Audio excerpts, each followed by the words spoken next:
Hello guys, welcome back. ये electrochemistry की video number 3 है और थर्ड चैप्टर भी है।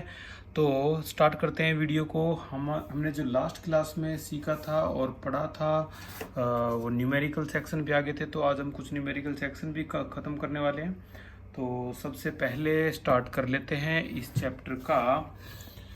जो मेन फोकस है वो हम hydrogen electrode potential, standard hydrogen electrode potential पे चलेंगे। एक बार इसको देख लेंगे। इसका अच्छी तरह से शॉर्ट नोट है, वो अगली क्लास में हम कर लेंगे। तो देखो, इस सीरीज के बारे में भी आज अच्छा खासा डिस्कशन होने वाला है कि इस सीरीज के अंदर जैसे कि आप देख पा रहे हो कि यहाँ पर जितनी ज़्यादा नेगेटिव वैल्यू होती है, ये देखो सबसे ज़्यादा नेगेटिव वैल्यू है लिथियम की। ठीक है, जितनी ज़्यादा नेगेटिव वैल्यू होगी, इस एरो को ध्यान से देख लो, ये उतना ही ज़्यादा क्या होने वाला है, उतना ही ज़्यादा होने वाला है increasing strength of reducing agent. यानी जो जितना ज़्यादा नेगेटिव होगा, ये एरो यही बता रहा है, वो उतना ज़्यादा क्या होगा, रिड्यूसिंग स्ट्रेंथ उसकी ज़्यादा होगी।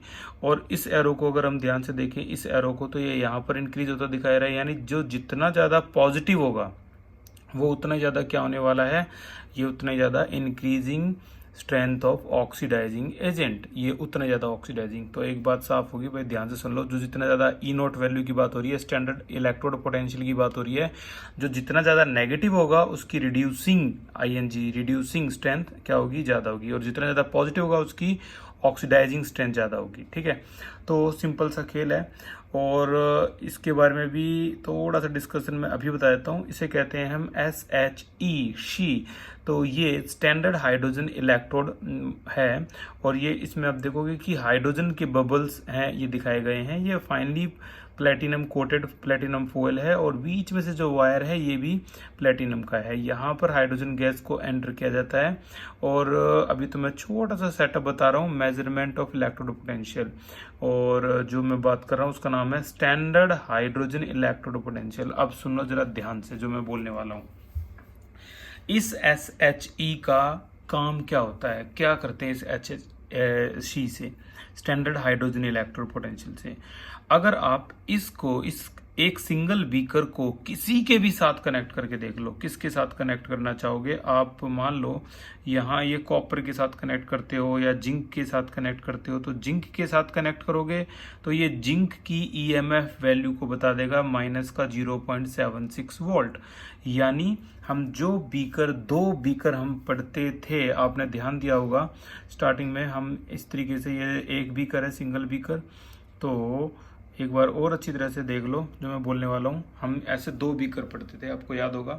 इस बीकर में एक लेफ्ट वाला जिंक होता था, ये राइट वाला कॉपर होता था। अब इमेजिन करो, मान लो मैंने यहाँ से जिंक को हटा दिया और यहाँ पर मैं क्या ले आया, SHE को, क्या, स्टैंडर्ड इलेक्ट्रोड पोटेंशियल को। तो वो क्या करेगा, स्टैंडर्ड हाइड्रोजन इलेक्ट्रोड पोटेंशियल करता क्या है, वो उसकी खुद की जो ई नोट वैल्यू होती है वो 0 होती है। ठीक है ना, तो वो सामने वाले की जो ई नोट वैल्यू है उसको फाइंड आउट करने में मदद करता है। जैसे कॉपर की ई नोट वैल्यू जो होती है वो होती है प्लस 0.34 वोल्ट। ठीक है, तो ये जो प्लस 0.34 वोल्ट आई है, ये किसकी हेल्प से कैलकुलेट या मेजर की गई है, ये SHE की हेल्प से मेजर की गई है। चलो ठीक है, अब इस कॉपर को हटा दो, राइट में रख दो जिंक और लेफ्ट में रख दो SHE, स्टैंडर्ड हाइड्रोजन इलेक्ट्रोड को। तो वो क्या करेगा, अब वो जिंक की EMF वैल्यू जो है, ई नोट वैल्यू है जो है, वो कैलकुलेट कर देगा। कितनी होती है जिंक की ई नोट वैल्यू, भाई जिंक की इलेक्ट्रोड पोटेंशियल वैल्यू होती है माइनस 0.76 वोल्ट।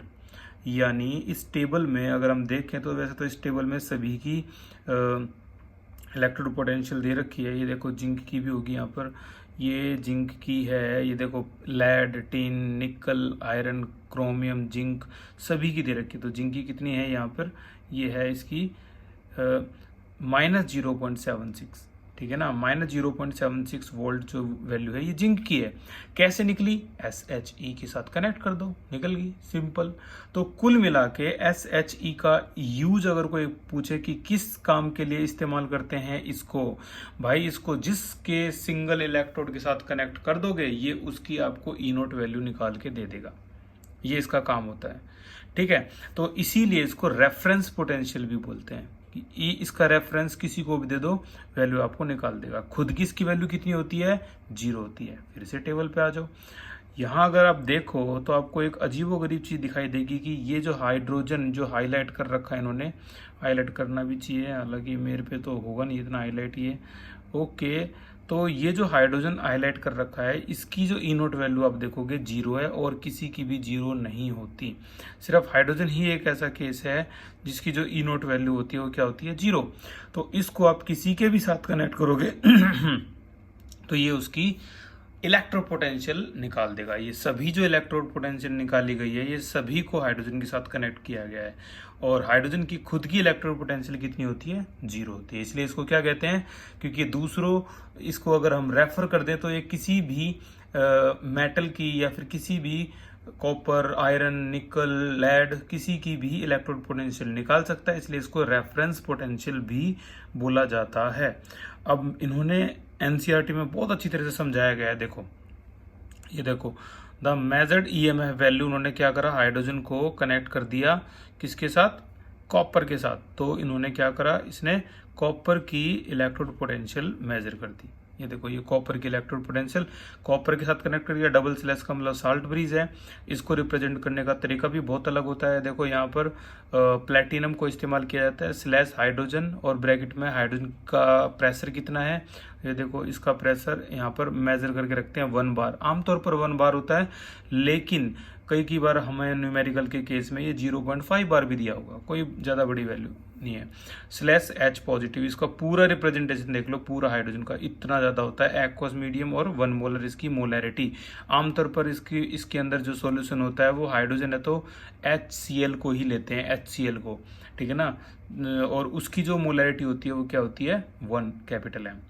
ठीक है, तो यहाँ से इसने सेटअप दोनों को करा तो हमें क्या मिला, 0.34 वोल्ट मिल गई कॉपर की इलेक्ट्रोड पोटेंशियल वैल्यू। चलो अब एक काम करते हैं, इसको जिंक के साथ कनेक्ट करके देखते हैं। जैसे इसको जिंक के साथ कनेक्ट किया तो हमें जिंक की जो वैल्यू है वो मिल गई -0.76 वोल्ट। ठीक है, ये देखो, और जैसे कि मैंने बताया था उस दिन भी कि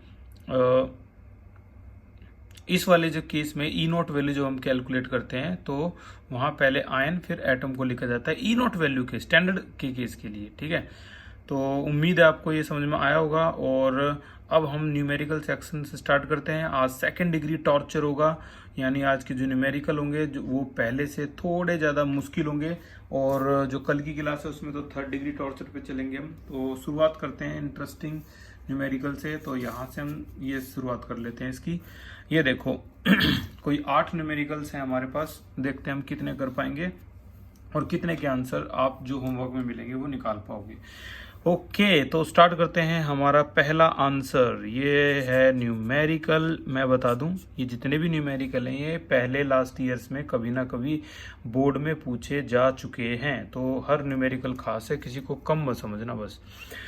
क्वेश्चन है, a voltaic cell is set up at 25 degree Celsius with the following half cell reaction. ये इसकी हाफ सेल रिएक्शन देखो, ये दे रखी है, और दूसरी दे रखी है एंड लगा के दे रखी है। दूसरी का भी सोचो कि ये यहाँ से शुरू है और यहाँ खत्म, और ये आपकी सेल रिप्रेजेंटेशन है। नहीं, ये सेल रिप्रेजेंटेशन नहीं है, बीच में एंड आ गया। डबल स्लैश होता तब मैं मानता वो सॉल्ट ब्रिज है, और ये सेल रिप्रेजेंटेशन है, तो ये सेल रिप्रेजेंटेशन नहीं है। ठीक है, इन्होंने अलग अलग दे दी है। अब मुझे सिर्फ इनको देख के बताओ, ये यहाँ देख कर बताओ कौन सा एनोड है कौन सा कैथोड है, बताओ भाई। नो आइडिया, हमें क्या पता कौन सा एनोड है कौन सा कैथोड है, क्योंकि सेल रिप्रेजेंटेशन होता तो हम बता देते लेफ्ट वाला जो एनोड है राइट वाला कैथोड है। यहाँ तो कोई आइडिया ही नहीं है। अब उन्होंने कहा है कैलकुलेट करके दिखाओ ई सेल को कैलकुलेट करके दिखाओ। अगर ई नोट वैल्यू निकल की दे रखी है ये, और एल्यूमिनियम की दे रखी है आपको ये, दोनों की ई नोट वैल्यू दे रखी है, तो बताओ ई सेल क्या होगा। अब देखो दोनों की ई नोट वैल्यू पता लग गई। ठीक है, आज की क्लास में क्या सीखा है, जो जितना ज्यादा नेगेटिव होता है वो उतना ही ज्यादा क्या होता है, रिड्यूसिंग होता है। तो हम देख लेंगे क्या, मैं वही रूल यहाँ लिख देता हूं, मोर नेगेटिव का मतलब है मोर रिड्यूसिंग, और जो ज्यादा रिड्यूसिंग है मोर रिड्यूसिंग है। मोर नेगेटिव मतलब तो क्या होता है, रिड्यूसिंग। जो रिड्यूसिंग है उसी पे क्या हो रहा होता है, याद करो ऑक्सीडेशन, उसी पर ऑक्सीडेशन हो रहा होता है। और ऑक्सीडेशन क्या होता है, लॉस ऑफ इलेक्ट्रॉन। और ऑक्सीडेशन क्या होता है, ये एनोड पर होता है। तो पता लग गया यार, बहुत सिंपल, आप पता लगा सकते हो। जो ज्यादा नेगेटिव है वो रिड्यूसिंग होगा, रिड्यूसिंग ऑक्सीडेशन होता है, ऑक्सीडेशन किस पे होता है, एनोड पे होता है। तो यार जो ज्यादा नेगेटिव है वो एनोड पे ही आएगा, सिंपल सा खेल है। तो देखते हैं कौन है एनोड पे जो ज्यादा नेगेटिव है। ये रहा, एल्यूमिनियम ज्यादा नेगेटिव है, ये कम नेगेटिव है 0.25। तो पता लग गया हमें एट एनोड पर कौन आने वाला है, एल्यूमिनियम। तो कैसे आने वाला है, ऐसे आने वाला है, 3 पॉजिटिव, 3 इलेक्ट्रॉन लॉस कर दिए। एट कैथोड का भी पता लग गया कौन आने वाला है, कैथोड आने वाला है भाई आपका निकल। तो निकल ने 2 इलेक्ट्रॉन गेन कर लिए और ये बन गया आपका निकल, इस तरीके से। अब 3 इलेक्ट्रॉन 2 इलेक्ट्रॉन, ठीक है ना। तो 3 इलेक्ट्रॉन 2 इलेक्ट्रॉन जो हैं इनको अगर मैं इक्वल करूंगा तभी कैंसिल हो पाएंगे। तो 2 से मल्टीप्लाई 2 2 और ये हो जाएगा आपका 6। यहाँ 3 से मल्टीप्लाई 3 6 और 3, ये देखो कैंसिल हो गया, एन की वैल्यू आ गई आपकी 6, ठीक है। अब जो ओवरऑल रिएक्शन है वो लिखेंगे क्या है, 2 एल्यूमिनियम प्लस 3 निकल 2 positive will give you 2 aluminium 3 positive plus में 3 निकल। ये आ गया आपकी ओवरऑल रिएक्शन। इसका क्या फायदा है भाई, हम ई सेल वाले फॉर्मूले में रख सकते हैं इसको, ठीक है। तो यहाँ पर अगर हम देखें तो अगला जो स्टेप आता है हमारा वो होता है सेल रिप्रेजेंटेशन। इसे कहते हैं सिंबॉलिक रिप्रेजेंटेशन। तो क्या होता है, double slash left right, left में क्या एनोड, राइट में क्या कैथोड। सेल रिप्रेजेंटेशन में तो ऐसा ही होता है। एनोड पे कौन है देख लो, ये रहा एल्यूमिनियम। तो aluminium slash aluminium 3 positive, concentration क्या है इसकी 0.001 मोलैरिटी। यहाँ पर क्या आ जाएगा राइट में आपका कैथोड जो कि निकल है, तो निकल 2 पॉजिटिव। यहाँ पर जो वैल्यू है इसकी वो क्या है देखेंगे तो 0.50 मोलैरिटी स्लैश निकल, ये आ गया। अगला स्टेप बोलो क्या है, आगे हम ई नोट सेल पे। ई नोट सेल जो होता है वो होता है ई नोट कैथोड माइनस में ई नोट एनोड, ये होता है। ई नोट कैथोड को अगर हम देखें तो यहाँ निकल है, तो यहाँ ई नोट आ गया, देखो आ गया ना नोट, नोट आ गया। तो आयन पहले एटम बाद में, आयन पहले एटम बाद में, इस तरीके से, ठीक है। अब जैसे इतना कर दिया आपने तो आपको पता है आगे क्या होने वाला है। आगे हमें वैल्यू तो दोनों की पता है। इसकी वैल्यू क्या है निकल 2 पॉजिटिव की भाई, इसकी है 0.50। तो लिखेंगे भाई ई नोट सेल जो है ये आ जाएगा आपका 0.50। तो मोलैरिटी है, इन निकल की वैल्यू ये थी। तो यहाँ निकल है तो निकल की वैल्यू हम लिखेंगे क्या, माइनस का 0.525 माइनस का माइनस ये है 1.66। और अगर कैलकुलेशन करें तो भाई इसका आंसर जो आएगा ये आ गया हमारा 1.41। माइनस माइनस प्लस हो जाएगा ना, तो प्लस का 1.41। क्या प्लस साइन इंडिकेट करता है, आंसर प्लस साइन इंडिकेट करता है। ये रिएक्शन स्पॉन्टेनियस है और ये रिएक्शन क्या है, स्पॉन्टेनियस है। तो इसका क्या मतलब हुआ, ये प्रोडक्ट फेवर्ड है, यानी प्रोडक्ट बनेंगे, ठीक है ना। तो ये प्रोडक्ट फेवर्ड है। तो ये आपका आ गया ई नोट सेल की वैल्यू। जैसे ई नोट सेल की वैल्यू आती है अब आपको पता है क्या निकालना होता है, सॉरी ये ई सेल निकालना होता है। वो क्या होता है, E naught cell minus 0.059 by n, Nernst equation log. बताओ क्या, राइट का आयन ऊपर, राइट का आयन किसका, ओवरऑल रिएक्शन का, ठीक है ना। ओवरऑल रिएक्शन में देखते हैं जब इसको फॉर्मूला को लगाते हैं तो राइट का आयन कौन है, एल्यूमिनियम। तो यहाँ हो गया aluminium 3 positive square divided by यहाँ है निकल 2 पॉजिटिव की पावर, निकल 2 पॉजिटिव की पावर क्यूब। ये देखो है ना क्यूब, इसके सामने 3 इसके सामने 2। तो वैल्यू अगर मैं पुट कर दूं तो यहाँ ई नोट सेल की वैल्यू हम पहले ही निकाल चुके हैं, ये है 0.059 बाई एन। एन का मतलब जितने भी इलेक्ट्रॉन कटे थे 6 कटे थे, तो यहाँ 6 लिख देंगे। लॉग एल्यूमिनियम 3 पॉजिटिव का मतलब है 10 की पावर भाई -3 साफ दिख रहा है, इसकी पावर स्क्वायर है। इसको अगर मैं देखूँ तो ये 5 × 10 की पावर -1 भी लिख सकते हो आप, ठीक है। और इसकी पावर क्या है, क्यूब है। अब इस कैलकुलेशन को करने के लिए आपके पास मैथमेटिक्स की नॉलेज होनी चाहिए भाई। 6 लॉग, तो ये हो जाएगा क्या log 10 की पावर -6 और -3 को ऊपर ले जाएंगे तो +3, तो 1/, ये हो जाएगा 1/125 इंटू 10 की पावर ये ऊपर ले जाएंगे तो ये -363 ये हो जाएगी।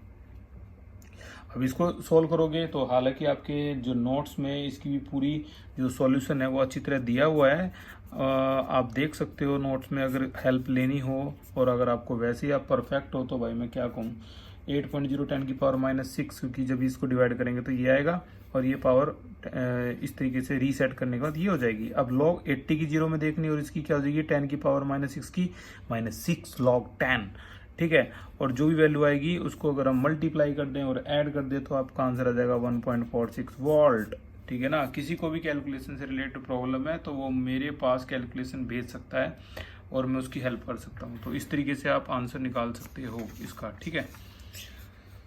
उम्मीद है ये समझ में आया होगा। अगले न्यूमेरिकल की तरफ चलते हैं। क्या न्यूमेरिकल है हमारा अगला? वो अगला केस ये है, देखते हैं इसमें क्या डिफरेंट हमें चीज ऑब्जर्व करनी होगी। A voltaic cell is set up at 25 degree cell with the following half cell reaction. अब की बार ये दे रखी है एंड है तो ये भी कोई सेल रिप्रेजेंटेशन नहीं है। What would be the voltage of the cell? Voltage of the cell निकालो। लेकिन अगर जो इफ ये क्वेश्चन कंप्लीट नहीं है, मैं इसको क्वेश्चन को कंप्लीट कर देता हूं भाई। If E naught cell 0.46 volt है तो अब इस क्वेश्चन को आपको करना है। तो देखना ये क्वेश्चन तो आसान है, खैर आंसर एनोड और कैथोड देखना है आपको कि कौन सा एनोड होगा और कौन सा कैथोड होगा। तो इसमें तो आपको कुछ भी नहीं दे रखा, कोई हिंट नहीं दे रखी कि कौन सा एनोड है कौन सा कैथोड है। अब बच्चे इस क्वेश्चन को सेकंड लेवल का बोलते हैं भाई, क्यों बोलते हैं? रीजन है। आप इसमें सिर्फ इतना बता दो कौन सा एनोड है, आप बता ही नहीं पाओगे कौन सा एनोड है, कोई है ही नहीं हिंट, ठीक है ना। यहाँ ई नोड सेल की दोनों की इलेक्ट्रोड पोटेंशियल वैल्यू भी नहीं जो हम ज्यादा नेगेटिव को देख के बोल दें। सेल रिप्रेजेंटेशन ये जो हम लेफ्ट वाले को बोल दें नोड, ठीक है ना। ओवरऑल रिएक्शन भी नहीं है जो हम ये बता दें कि ये लॉस कर रहा है ये गेन कर रहा है, कुछ नहीं पता। तो ऐसे केस जो बहुत रेयर आते हैं और जो बच्चे इनको भी कर देते हैं तो भाई वो मुश्किल एग्जाम भी कर सकते हैं। तो ऐसे केस को कैसे करेंगे ये चीज आपको याद रखनी पड़ेगी। कल्लू ने कार मांगी, ऑल्टो जैन फरारी, पापा बोला क्यों आज और पिटेगा, ठीक है ना। कल्लू ने कार मांगी, ऑल्टो जैन फरारी, पापा बोला क्यों आज और पिटेगा। और ये एरो का निशान ऐसे लगा लो और इसका रट्टा मार लियो अच्छी तरह से। यही है आपके सिलेबस में। जो ऊपर की तरफ जा रहा है इसका मतलब है वो इस तरफ लॉस ऑफ इलेक्ट्रॉन बहुत आसानी से कर सकता है, और जो नीचे की तरफ है वो आसानी से लॉस ऑफ इलेक्ट्रॉन नहीं करेगा। आपने देखा होगा प्लेटिनम की रिंग पहनते हैं, जैसे प्लेटिनम की रिंग पहनते हैं लोग, गोल्ड की रिंग पहनते हैं, क्यों पहनते हैं? सिल्वर क्यों पहनते हैं? ये लॉस ऑफ इलेक्ट्रॉन नहीं करते, ये पानी से रिएक्शन नहीं करते, ये आपकी मॉइस्चर से रिएक्शन नहीं करते, तो इसीलिए ये लॉस ऑफ इलेक्ट्रॉन नहीं करते। तो ज़्यादा जल्दी ये इनर्ट होते हैं कुल मिला के। तो ज़्यादा जल्दी इलेक्ट्रॉन कौन लॉस करता है? सभी को पता है यार, पोटेशियम बहुत जल्दी इलेक्ट्रॉन लॉस करता है, सोडियम बहुत जल्दी इलेक्ट्रॉन लॉस कर देता है, ठीक है ना। तो ये जो होते हैं ये लॉस ऑफ इलेक्ट्रॉन की कैटेगरी के हिसाब से हैं, कौन से कहाँ है। कल्लू ने कार मांगी, ऑल्टो जैन फरारी, पापा बोला क्यों आज और पिटेगा। तो अब चेक कर लेते हैं हमारे पास क्या क्या है। हमारे पास कॉपर है और हमारे पास सिल्वर भी है। क्या बात है, टफ कंपटीशन है। बताओ इन दोनों में से जल्दी इलेक्ट्रॉन कौन लॉस करेगा? Simple, copper. और जैसे ही आपको पता लगा कॉपर तो लो आपका एनोड पता लग गया। आपको पता है इसके कंपैरिजन में copper will give you 2 electron, right. At cathode की बात करें तो यहाँ पर हम साफ पता लगा कि दूसरा कैथोड ही होगा। सिल्वर ने 1 इलेक्ट्रॉन गेन कर लिया और ये सिल्वर हो गया, ठीक है। और 2 इलेक्ट्रॉन 1 इलेक्ट्रॉन 2 कितने इलेक्ट्रॉन कैंसिल हुए हैं? 2। तो ये आपकी आ गई overall reaction, copper 2 positive plus में 2 Ag, ठीक है। ये आपकी क्या आ गई? Overall reaction. अब आपके को पता है अगला स्टेप सेल रिप्रेजेंटेशन है, फिर ई नोट कैथोड माइनस ई नोट एनोड है। ई नोट निकलना, ई नोट तो आपको निकालना ही नहीं है क्योंकि यह पहले से गिवन है। अब ई सेल कितना आएगा, जितना भी आएगा ई सेल वो आपको करना है। This is your first homework, ठीक है। तो ये आपका पहला होमवर्क है। उम्मीद है आप अच्छी तरह से इस होमवर्क को करोगे, होपफुली, ठीक है। तो ये सेकंड जो प्रॉब्लम है इसको आप, इसकी जो कैलकुलेशन है ये आपको करनी है। ऑल द वेरी बेस्ट इस न्यूमेरिकल के लिए। आगे चलते हैं, और सिचुएशन कैसी हो सकती है हमारे पास। डिफरेंट सिचुएशन लेकर आया हूँ मैं। बहुत छाट के जो क्वेश्चन है वो पहले साल भी नोट्स में थे, ठीक है। तो देखते हैं आंसर। कैलकुलेट सेल पोटेंशियल कह लो, पोटेंशियल कह लो, ईएमएफ कह लो, ठीक है ना, वोल्टेज कह लो, सब इसी के नाम है भाई, सब इसी के। इसकी महिमा अपरंपार है, सब अलग अलग नाम इसी के ही हैं, ई सेल की। ओके, तो अब हमें जैसा कि दिख रहा है कि यहाँ लेफ्ट में तो है क्या आपका एनोड और राइट में है कैथोड। अब आप एक क्वेश्चन दिमाग में लाओगे कि मैंने तो हाइड्रोजन SHE को के बारे में बताया था कि SHE आपने जो NCERT में देखी थी वो लेफ्ट में थी, बिल्कुल लेफ्ट में थी। लेकिन तो क्या ये SHE हमेशा लेफ्ट में होती है? नहीं, SHE की ई नोट से वैल्यू होती है 0। कहने का मतलब 0 का मतलब ये लेफ्ट राइट कहीं भी हो सकती है। जैसी आपकी क्वेश्चन की डिमांड है वैसी SHE जो है वो अपनी पोजीशन ऑक्यूपाई कर सकती है। जैसे कि आप देख रहे हो यहाँ पर दोनों तरफ SHE जो है वो लेफ्ट में ही है, यहाँ भी लेफ्ट में थी और ऊपर वाले एग्जाम्पल में भी ये कहाँ पे थी, लेफ्ट में ही थी, ठीक है।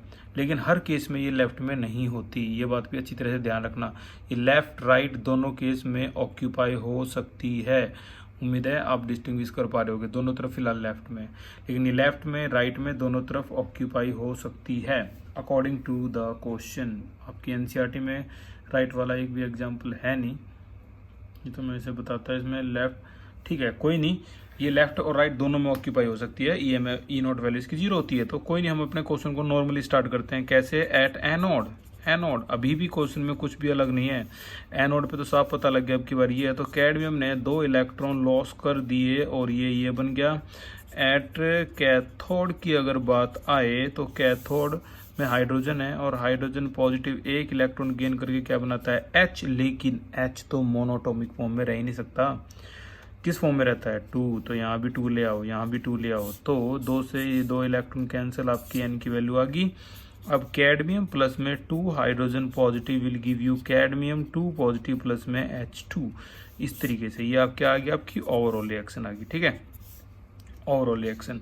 अब ओवरऑल रिएक्शन आने के बाद हम क्या करते हैं, सेल रिप्रेजेंटेशन। अगर सेल रिप्रेजेंटेशन दे रखा है ऐसा कैसा, कॉपी पेस्ट कर दो। कैडमियम 2 पॉजिटिव ब्रैकेट में 0.1 molarity double slash H positive, यहाँ आ गया 0.20 molarity slash platinum slash H2 और ये 0.5 ATM, इस तरीके से, ठीक है। ये हो गया पूरा का पूरा। अब इसमें हमें ये लेफ्ट है, ये राइट वाला पोर्शन है, तो ई जो सेल है, ई सेल जो है वो क्या हो जाएगा, ई नोट राइट माइनस में ई नोट लेफ्ट, यानी कैथोड एनोड। तो यहाँ राइट में क्या है आपका, हाइड्रोजन है, तो हाइड्रोजन को नॉर्मली दिखा दो, पहले एटम फिर आयन।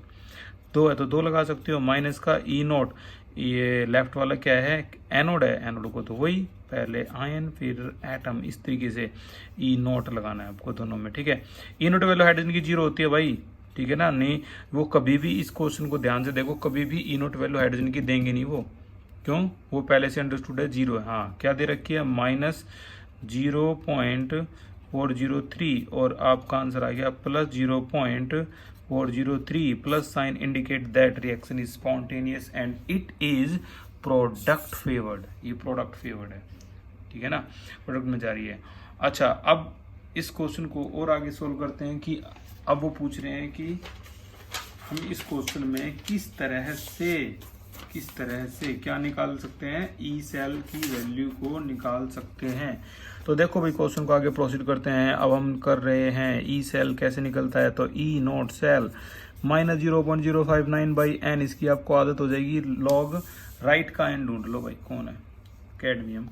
Okay, cadmium. लेफ्ट का एन ढूंढ लो, हाइड्रोजन, हाइड्रोजन पॉजिटिव का स्क्वायर।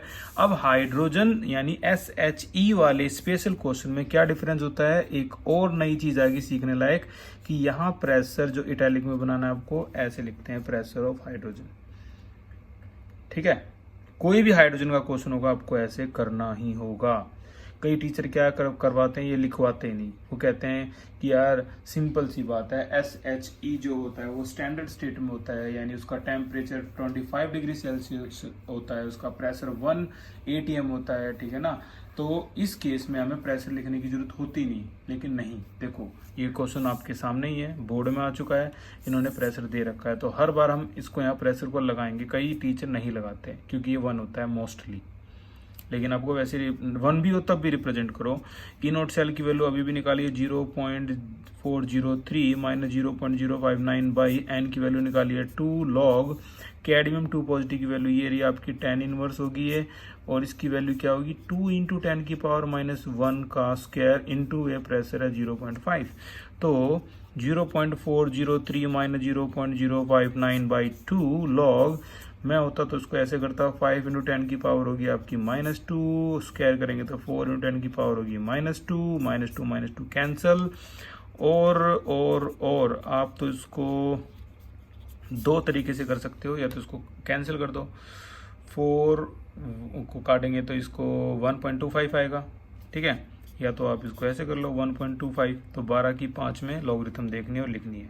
या कई बच्चे इसको ऐसे भी करते हैं भाई, log 5 माइनस log 4, 4.0 5.0, तो 50 की 0 40 की 0 माइनस कर दो, और जो भी आंसर आएगा वो वही आएगा जो log 12 की 5 में आएगा।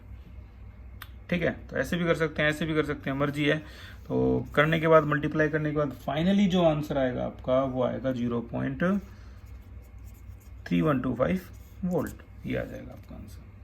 ठीक है, जस्ट मिनट, मैंने पहले वाले क्वेश्चन का आंसर मैंने पहले वाले का लिख दिया 0. जो आएगा 4001 वोल्ट, ये आ जाएगा आपका आंसर। तो उम्मीद है आपको ये क्वेश्चन भी समझ में आ गया। तो ये लगा लो आप सेकंड डिग्री लेवल को बहुत अच्छी तरह से फील कर गए, ठीक है ना, और अच्छी तरह से समझ में भी आ गया। अगले क्वेश्चन की तरफ चलते हैं। ये हमारा प्रॉब्लम नंबर 4 है, और इसका आंसर भी चेक करते हैं क्या डिफरेंस है इसमें। अच्छी बात है, ये भी हाइड्रोजन का केस है, ओके, लेकिन इस बार EMF दे रखी है, ई सेल दे रखी है इस बार, राइट। हाफ सेल रिएक्शन इसमें तो हम परफेक्ट हैं। एट एनोड, एट कैथोड ये हाफ सेल रिएक्शन होती है। तो क्या हो गया हाफ सेल रिएक्शन भाई, इसको देख के भी पता लग रहा है जिंक ने 2 इलेक्ट्रॉन लॉस किए और क्या बन गया, जिंक 2 पॉजिटिव। तो साफ पता लग रहा है जिंक ने 2 इलेक्ट्रॉन लॉस किए और ये बन गया। एट कैथोड की बात की जाए तो कैथोड में हाइड्रोजन है, और हाइड्रोजन ने 1 इलेक्ट्रॉन गेन कर लिया तो H, लेकिन ये मोनोटॉमिक फॉर्म में नहीं रह सकता, तो डाइएटॉमिक, 2 से मल्टीप्लाई करो, जो भी N कैंसिल हुए हैं वो आपको N की वैल्यू 2 देंगे। Zinc plus 2H positive will give you Zn2 positive plus में H2, वही ओवरऑल रिएक्शन बन गई जो गिवन थी। और राइट हाफ सेल रिएक्शन, ये दोनों हाफ सेल रिएक्शन आ गए। कैलकुलेट द pH, ये pH है भाई, हाँ समझ में आया, pH कहते हैं इसको, ऑफ द सॉल्यूशन। अगर E0 वैल्यू जिंक की दे रखी है तो नो प्रॉब्लम, हम तो अपने रूल के अकॉर्डिंग चलेंगे। अगला स्टेप क्या था, सेल रिप्रेजेंटेशन, इसी को कहते हैं सिंबॉलिक रिप्रेजेंटेशन, ठीक है। और सेल रिप्रेजेंटेशन क्या है भाई, इसी से निकाल देंगे double slash left anode right cathode, तो zinc slash Zn2 positive value है 0.1 मोलैरिटी, और यहाँ पर है H पॉजिटिव। और हालांकि वो पूरी प्लेटिनम की रिएक्शन हम नहीं बना पाएंगे यहाँ पर। अगर मान लो आपको आती है बनानी उसमें पूरी प्लेटिनम की रिएक्शन, तो ठीक है भाई, ये तो परफेक्शन वाली बात है। और अगर नहीं आती तो आप ऐसी भी लिख सकते हो, नहीं तो सच्चाई तो यही बोलती है कि आपको सिंबॉलिक रिप्रेजेंटेशन में इसको ऐसे लिखना होता है। वैसे नहीं भी आती तो नॉर्मल भी लिख सकते हो, वैसे भाई इसको सीख लो, ज़्यादा बढ़िया है। प्लेटिनम ये H2 जो कि गैस है, और इस पे जो प्रेशर है वो कितना दे रखा है 1 ATM, यहाँ लिखेंगे हम 1 ATM, ठीक है। और फिर आएगा आपका स्लैश, और ये हो गया आपका H पॉजिटिव की कंसंट्रेशन नहीं दे रखी, सिर्फ H पॉजिटिव, और वो भी इस तरीके से एक्वस मीडियम में लिख के छोड़ देना। ये पूरा रिप्रेजेंटेशन जो होता है, यहाँ 2 स्लैश आते हैं इस तरीके से, ठीक है। और नहीं भी आता तो नॉर्मल लिख के छोड़ सकते हो आप, नंबर नहीं कटेंगे क्योंकि ये न्यूमेरिकल है। तो E cell E naught cell, अब यहाँ से क्या निकलेगा भाई, ई नोट कैथोड माइनस ई नोट एनोड। जैसा कि हम देख पा रहे हैं कैथोड पे ये पूरा है हिस्सा, तो पूरा हिस्सा है कैथोड पे हाइड्रोजन का, तो वो 0 होता है। और एनोड पे जिंक है, जिंक का हमें ये दे रखा है 0.76, तो आपका आंसर पॉजिटिव आ गया 0.76 वोल्ट। ये ई नोट सेल आ गया आपका। लेकिन हमें तो पीएच निकालना है, तो पीएच कैसे निकलेगा, तो भाई वो भी देख लो। पीएच ऐसे निकल जाएगा इसका, ये देखो ई सेल वाला फॉर्मूला लगाता हूँ मैं। E cell is equal to क्या होता है, E naught cell minus 0.059 by n log right upon left का आयन और रिएक्शन में। ये देखो राइट का आयन जिंक और लेफ्ट का आयन एच पॉजिटिव का स्क्वायर, ठीक है। अब ई सेल की वैल्यू तो हमें क्वेश्चन में पहले दे रखी है, कितनी दे रखी है भाई, 0.28 is equal to E naught cell की वैल्यू जो है 0.76 है माइनस 0.059 बाई एन जो लेफ्ट में कटे थे 2 हैं, लॉग इसकी वैल्यू जो है जिंक 2 पॉजिटिव की ये रही 0.1 का मतलब 10 inverse divided by H positive का कोई अता पता नहीं है। तो मैं बता दूं आपको करना क्या है। सबसे पहले एच पॉजिटिव की आयन की वैल्यू निकाल लो, और उसके बाद जैसे एच पॉजिटिव आयन की वैल्यू निकल गई उसके बाद आप पीएच का फॉर्मूला लगा के इस तरीके से पीएच का फॉर्मूला लगा के negative logarithm of hydrogen positive ion की जो भी कंसंट्रेशन यहाँ से निकलेगी वो यहाँ रख दो, आंसर आ गया। नहीं, ऐसे नहीं करना है, ये आम लोगों की जिंदगी है, ठीक है ना। मिनटोस जिंदगी क्या होगी, देखो क्या होगी। ये देखो मैथमेटिक्स माइनस है यहाँ पे, ये पूरा हिस्सा ये माइनस और ये इनटू है, तो ये पूरा हिस्सा इनटू वाला है। इनटू वाले हिस्से को लेफ्ट में ले आओ, 0.059 बाई 2 यहाँ आ गया log 10 inverse divide by H positive की स्क्वायर इज इक्वल टू यहाँ क्या हो गया, यहाँ आ गया, तो इसको यहाँ फेंक दो 0.76 माइनस 0.28। तो देखो, और जैसे ही यहाँ कैलकुलेशन करने के बाद मान लो ये आ गया 8.4 ये आ गया, तो ये 2 को यहाँ फेंक दो, मल्टीप्लाई इसको डिवाइड 0.059 और आपके पास जो रह गया वो था लॉग 10 इनवर्स माइनस में लॉग एच पॉजिटिव की पावर 2। इसको तो देखो पूरा सोल्व करना ही होगा, हर हालत में करना होगा ये, ठीक है। तो ये पूरा सोल्व करने के बाद मैं देख लेता हूँ यहाँ जो वैल्यू आई है वो है 16.28 आ गई। अब इसको कैसे करना है, देखो ये क्या हो जाएगा -1 log 10 आपको पता है 1 होता है, ये क्या हो जाएगा 2 log h पॉजिटिव, इस तरीके से हो जाएगा। अब माइनस log 10 तो 1 होता है, -1 को वहाँ फेंको, -2 log h पॉजिटिव क्या रह गया भाई 17.28, चेक कर लो, -1 यहाँ आ गया तो +1 तो 17.28 आ गया। अब -2 से इसको डिवाइड कर देंगे, log h पॉजिटिव क्या -2 से डिवाइड करेंगे, नहीं यार माइनस रहने दो, यहाँ पर माइनस log h पॉजिटिव रहने दो, सिर्फ 2 से डिवाइड करो, 17.28 डिवाइड बाई 2 से काटेंगे तो 8.64, ये वैल्यू आ गई 8.64, ठीक है। बताओ इसे क्या बोलते हैं, यहाँ देख लो क्या बोलते हैं इसको, यहाँ देख लो भाई, इसी को तो बोलते हैं पीएच। तो सीधा सीधा आपका पीएच आ गया ये, और साफ पता लग रहा है ये बेसिक है, 7 से ज़्यादा है, ठीक है। तो ये हो गया आपका ये क्वेश्चन भी खत्म। अभी तक एक न्यूमेरिकल है जो आपको होमवर्क के लिए दिया है, और देख लेते हैं कुछ लास्ट ईयर में आए हुए क्वेश्चन जो हैं, और ये भी देख लेते हैं। एक बार इस क्वेश्चन को देखो, calculate half reaction, sorry calculate नहीं है, 2 half reaction of an electrochemical cell are given below. ये 2 हाफ रिएक्शन है, अजीबोगरीब सी ये, दोनों की इनोट सेल वैल्यू दे रखी है, okay. Construct the redox reaction, एक रिडॉक्स रिएक्शन बनाओ यानी रिडॉक्स इक्वेशन बनाओ, यानी ओवरऑल रिएक्शन पूछ रहा है, बनाओ from the standard potential of the cell जो आपके पास है। प्रेडिक्ट करके बताओ कि क्या ये रिएक्टेंट फेवर्ड है या प्रोडक्ट फेवर्ड है, 2011, 2010, 2009, ठीक है ना। तो हमें इस तरीके से बताना है कि ये प्रोडक्ट फेवर्ड है या रिएक्टेंट फेवर्ड है। तो स्टार्ट करते हैं भाई, इन्होंने जो दिया है ये हम आगे लिखते हैं प्रॉब्लम 5 पॉइंट पे लिख देते हैं, प्रॉब्लम 5 पे। मैं आपको रिएक्शन जो इसमें दी हुई है वैसे तो आपने देखी ही होगी, दोनों रिएक्शन में मैं एक एक करके लिख देता हूँ। जो एनोड पे है, एनोड पे जाहिर सी बात है यार लॉस ऑफ इलेक्ट्रॉन होना, तो दूसरी वाली होगी Sn2 positive will give you Sn4 positive और 2 इलेक्ट्रॉन, ये एनोड पे होगी। एट कैथोड पे गेन ऑफ इलेक्ट्रॉन होना चाहिए, तो देखो MnO4 नेगेटिव प्लस में 8H पॉजिटिव प्लस में 5 electron will give you Mn2 positive plus में 4H2O। ठीक है, ये दे रखी है। अब दोनों की दोनों में यहाँ 2 है, यहाँ 5 इलेक्ट्रॉन है, तो इसको 5 से मल्टीप्लाई, इसको 2 से मल्टीप्लाई, तो ये आ जाएगा आपका 5 5 10, ये आ जाएगा आपका 2 16 10 2 8 10 से 10 सॉरी 10 से 10 कैंसिल आउट, ये कैंसिल आउट नहीं है, तो आपकी n की वैल्यू क्या आ गई यहाँ पर 10। ठीक है, तो आप अब जो हमारे पास आएगी वो ओवर रिएक्शन वो पूछ रहे हैं क्या, 5 Sn2 पॉजिटिव प्लस में 2 MnO4 single negative plus 16H positive will give you 5 Sn4 positive plus में 2 Mn2 पॉजिटिव प्लस में 8H2O। This is your construct equation. ठीक है ना।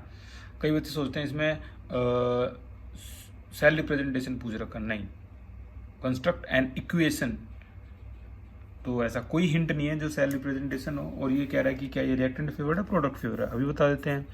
ई नॉट सेल जो होता है कैसे निकलता है, E naught cathode minus E naught anode, तो भाई कैथोड पे कौन सी है, MnO4 वाली रिएक्शन, तो देखो MnO4 वाली रिएक्शन की वैल्यू, ये MnO4 वाली रिएक्शन है ये, और इसकी जो वैल्यू दे रखी है इन्होंने वो है प्लस 1.51 और दूसरे की क्या दे रखी है प्लस 0.15, तो दोनों की वैल्यू अगर मैं लिखूं प्लस 1.51 माइनस में 0.15, तो आंसर जो आएगा वो भाई साफ साफ दिख रहा है पॉजिटिव ही आएगा।